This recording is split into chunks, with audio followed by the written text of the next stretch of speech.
debido a que en los últimos videos que he subido me han dejado comentarios como los que aquí les muestro, donde me hacen señalamientos acerca de la inmunidad y cómo sobreviven en la India o en Haití. Además que hay personas que parecen que sobreviven a todo como un balde de ceviche. Hoy déjame explicarte por qué sucede esto, porque para todo hay una explicación. Empecemos por el principio. ¿Qué es la inmunidad? La inmunidad es la capacidad que tiene nuestro organismo para defenderse de agentes extraños, como bacterias, virus, parásitos o hasta alérgenos. Es un sistema muy complejo que depende de muchos factores, como genética, nutrición, edad, ambiente y exposición previa a microorganismos. Eso sí, no todos tenemos el mismo tipo de inmunidad y no todos los países están expuestos al mismo nivel de microorganismos. Vamos a dar ejemplos. Lugares como la India o Haití, donde las condiciones sanitarias son muy diferentes y la exposición microbiana es constante desde la infancia, las personas desarrollan lo que se llama inmunidad adquirida natural. Es decir, el cuerpo ha estado tantas veces en contacto con bacterias y virus que aprende a reconocerlos y responder más rápido. Pero ojo, esto no significa que sean inmunes a todos ni que no haya consecuencias. En esos mismos países, las tasas de diarreas infecciosas, parasitosis y desnutrición infantil siguen siendo alarmantemente altas. Según la UNICEF, más de 480.000 niños menores de 5 años mueren cada año en el mundo por enfermedades diarreicas causadas por agua o alimentos contaminados. Es decir, no se trata de que, según nosotros, ellos tengan un mejor sistema inmune, sino que su exposición es más frecuente y eso les da cierta resistencia a algunos microorganismos, pero al costo de una alta morbilidad. La inmunidad no es una armadura perfecta. En todos los países, incluso en los más desarrollados, el sistema inmune funciona como algo así como un equilibrio entre defensa y control. Si te expones a un patógeno en pequeñas dosis, el cuerpo puede reaccionar y eliminarlo sin que ni siquiera tú te des cuenta. Pero si la dosis infectante o lo que nosotros llamamos inóculo bacteriano es muy alto, el cuerpo puede no tener suficiente tiempo o recursos para defenderse. Esa cantidad mínima necesaria para causar enfermedades es diferente para cada microorganismo.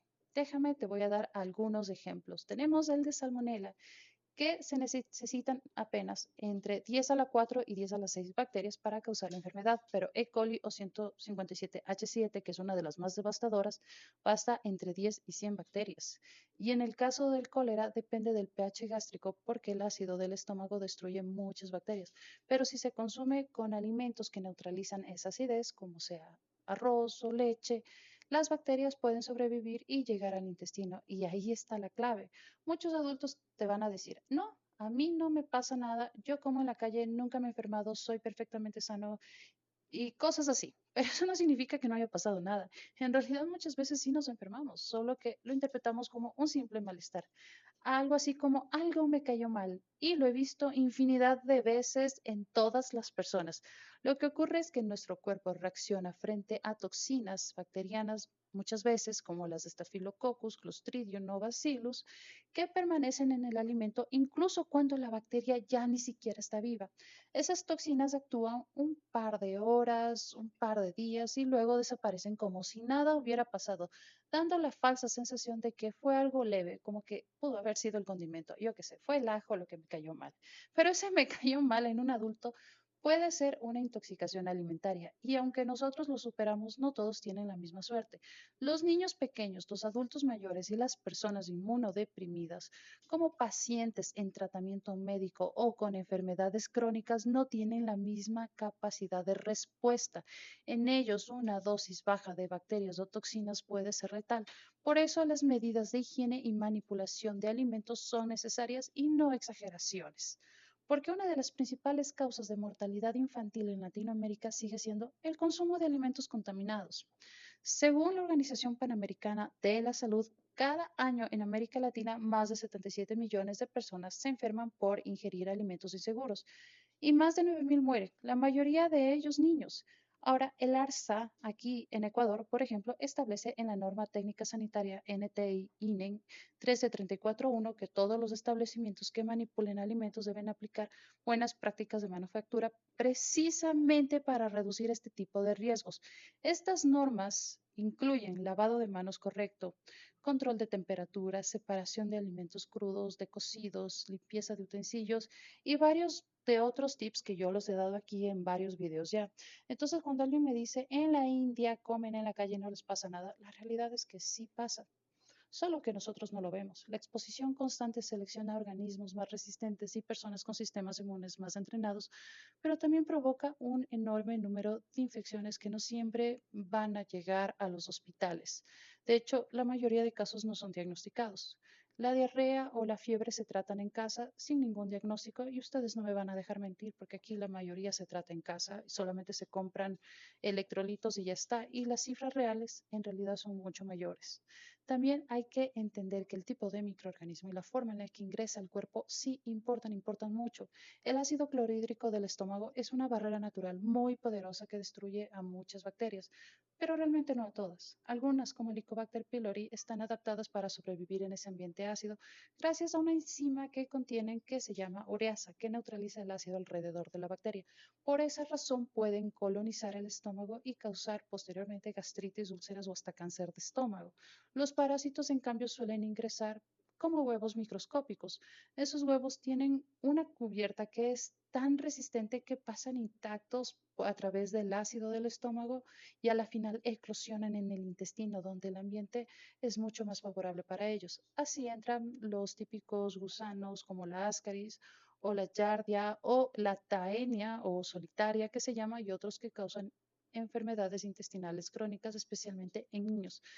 Hay bacterias que dependen de la suerte. Si en un alimento hubo una carga muy alta de salmonela o si el alimento no fue bien cocido, como en el caso de productos con huevo crudo o tal vez una mayonesa casera o un sushi contaminado, el riesgo aumenta exponencialmente. De hecho, tenemos actualmente el caso de Julie en Guayaquil, una joven que se intoxicó con salmonela tras consumir sushi. Lleva más de un mes tratando de recuperarse todavía de este proceso infeccioso y su historia refleja perfectamente lo que quiero que entendamos. No se trata de miedo, no, no, para nada, no hay que tener miedo, sino que hay que tener conciencia. A veces que una bacteria pase o no pase depende de milímetros de suerte o de una simple mala práctica en la cocina.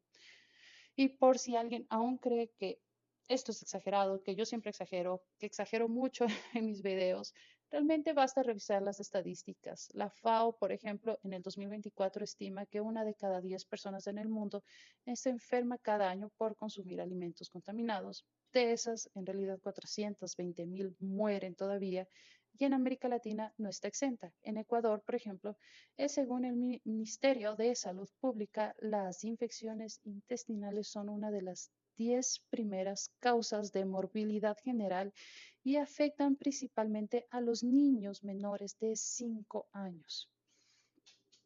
Así que cuando en este espacio yo insisto tanto en todas las prácticas que yo les indico en lavar adecuadamente, en lavarse las manos, cuándo usar guantes, cuándo no usar guantes, los temas sobre la contaminación cruzada o sobre cómo cocinar los alimentos, cómo almacenar los alimentos que ya están cocinados, no lo estoy haciendo por una exageración.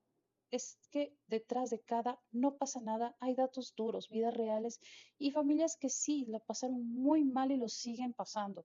Y sí hay personas con una inmunidad excepcional que parecen sobrevivir absolutamente a todo, pero incluso en ellos el cuerpo no está libre de consecuencias y conozco casos reales de estos. Yo conozco personas que toda la vida han vivido con un, no pasa nada, yo como en la calle todo el tiempo y después resulta que tienen en el hígado un tumor de amebas.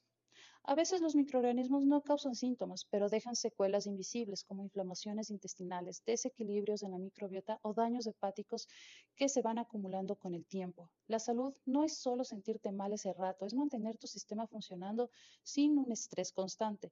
Por eso la inmunidad no debe verse como la excusa perfecta para descuidarnos y creer que somos inmunes y Superman o Superwoman a todo, sino como una herramienta que hay que proteger y protegerla empieza en la cocina.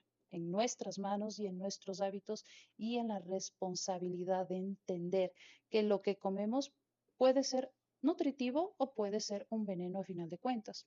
Mi nombre es Esther Cortés, soy microbióloga. Si me escuchaste hasta aquí, te lo agradezco mucho y recuerda que a la final la microbiología y la ciencia es para todos.